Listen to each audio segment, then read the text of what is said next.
홍윤철 교수는 오랜 기간 미세먼지의 영향을 추적했다. 조기 사망과의 관련성, 뇌에 미치는 영향 등을 연구했다. 그는 미세먼지, 초미세먼지가 치매 같은 뇌 질환 위험을 한층 높였다 고 진단했다.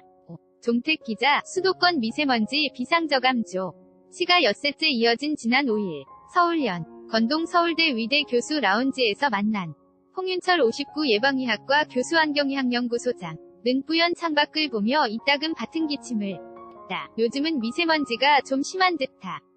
전에는 농도가 짙을 때도 길어야 이틀이었는데 이번엔 오래간다. 기침도 미세먼지 때문인 것 같다고 했다. 그는 미세먼지가 호흡기뿐 아니라 신체 곳곳, 심지어 뇌에까지 영향을 준다며 미세먼지로 인한 조기 사망이 국내에서 한 해일 11,900여 명에 이른다고 밝혔다.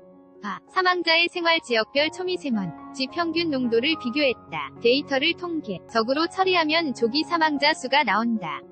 11,900여 명이라는 수치는 논문으로 공식 발표했다. 미세먼지의 영향이 성적으로 쌓이면 혈관이 약해진다든지 동맥 경화가 온다든지 해서 사망을 앞당길 수 있다. 구체적으로 조기 사망 원인은 뇌졸중 같은 뇌혈관 질환이 47%, 심장질 한 28%, 폐암 20% 등이었다. 한국인 전체 평균 수명은 6개월 정도 줄어드는 것으로 나타났다. 6개월 단축은 논문에 제시한 수치는 아니고 별도 계산한 것이다. 폐암은 그렇다 치고 뇌혈관이나 심장질환은 미세먼지와 어떤 영향이 있는지 언뜻 떠오르지 않는다. 미세먼지나 초미세먼지는 화학물질이다. 이게 염증을 유발한다. 폐에서는 기관지염을 일으킨다. 혈관 속에서는 혈전을 만들어 혈의 흐름을 방해하기 때문에 뇌졸중이나 심장질환의 원인이 된다. 관련 기사. 미세먼지가 뇌질환에 영향을 준다는 다른 연구도 있나? 세계보건기구 WHO는 폐, 암만성 호흡기 질환, 심장질환, 뇌졸중 정도를 미세먼지의 영향으로 공식 인정한다. 그뿐 아니다. 치매, 우울증 등등 각종 뇌 질환과 상당히 관련이 있다. 우리는 뇌 쪽 연구를 많이 한다. 조기 사망에서 밝힌 뇌졸중 연구도 우리가 세계 최초로 한 거다. 그 뒤 전 세계에서 관련 논문 수천 편이 쏟아졌다. 지금 치매와의 관여성도 연구하고 있다. 아직 논문을 쓰는 단계는 아니다. 외국에서는 미세먼지가 치매와 관련 있다는 통계 조사 논문들이 나왔다. 국내에서 65세 이상 어르신을 대상으로 장기조사에 2012년 2016년에 발표했다. 미세먼지 농도와 우울감 사이에 분명한 상관관계가 나왔다.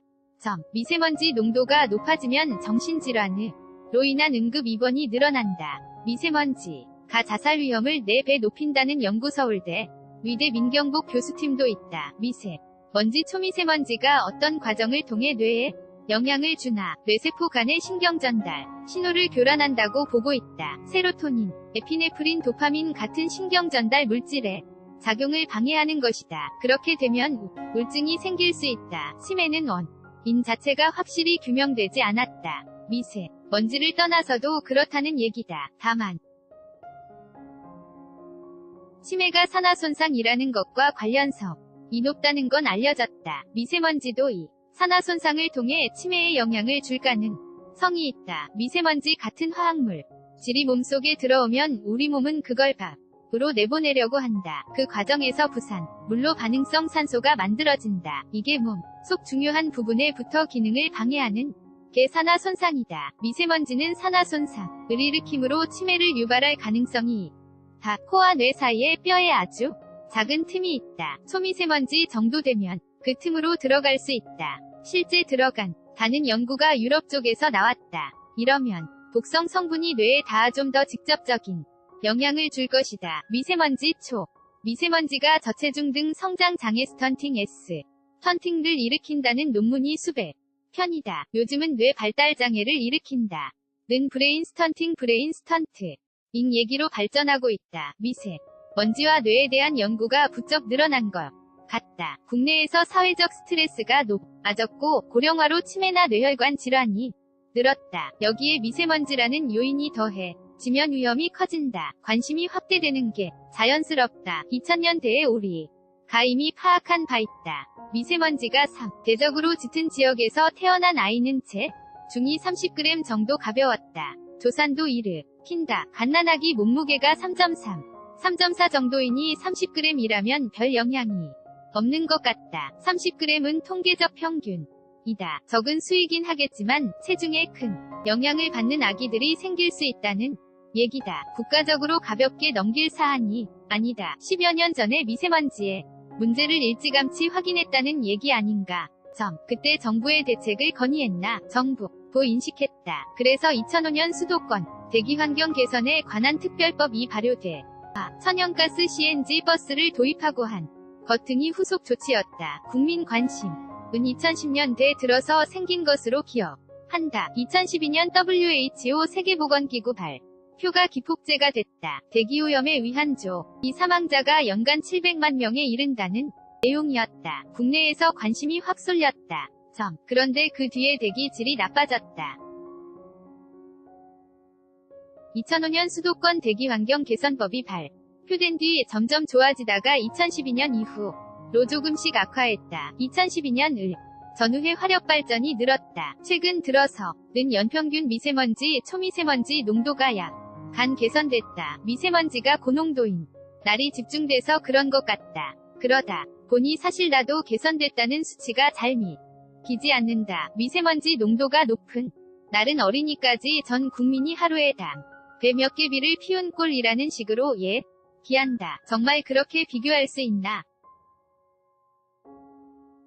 경유 자동차에서 나오는 물질은 니코틴이 없다는 전만 빼면 담배와 거의 같다. 실제 초미세먼지 평균 농도 20서 하루 생활하면 담배 한 개비 피운 꼴이다. 오늘 5일은 120에서 130까지 됐으니 6개비 이상 피우는 셈이 다. 우리나라가 미세먼지 감축 계획을 잘 세워 추진한다고 보나. 환경부는 제2차 수도권 대기환경관리 기본계획에서 2024년까지 당초 전망치 대비 45%를 줄이겠다고 했다. 이건 어렵다. 중국처럼 미세먼지 농도가 아주 높다면 몰라도 우리 수준에서 이만큼 줄이는 건 불가능하다. 게다가 우리는 미세먼지의 60%가 중국에서 온다. 그런데 45% 감축이라는 건 그냥 대박을 터뜨리겠다.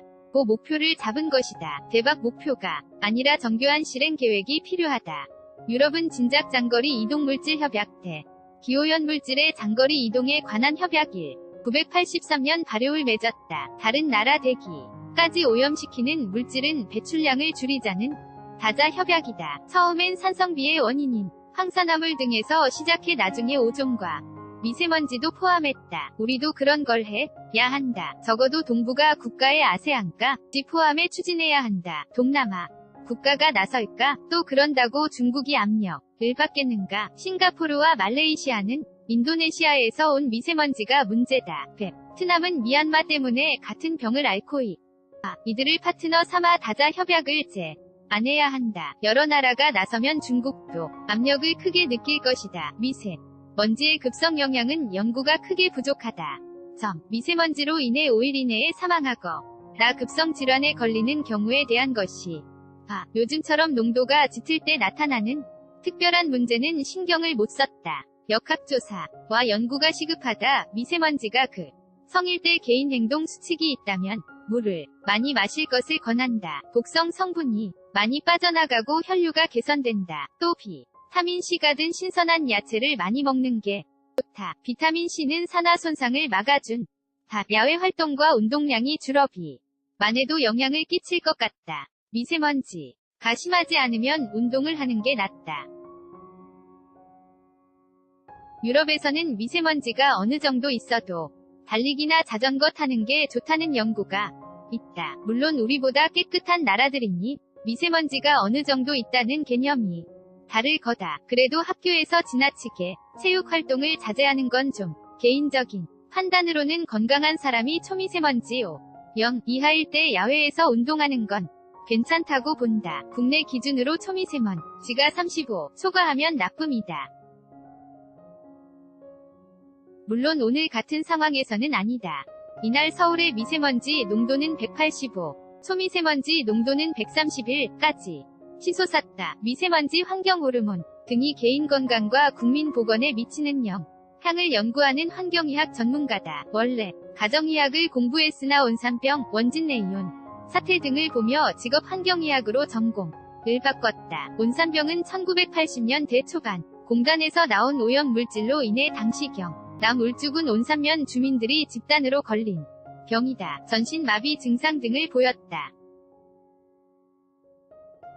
원진레이온에서는 독성가스 때문에 직원 8명이 숨지고 수백 명이 장애 판정을 받았다. 홍 교수는 서울대 위대 환경의학연 부소장과 조사 교육활동을 하는 서울대 위대 환경보건센터장을 겸임하고 있다. 권혁주 논설위원, 취재지원은 이정원인.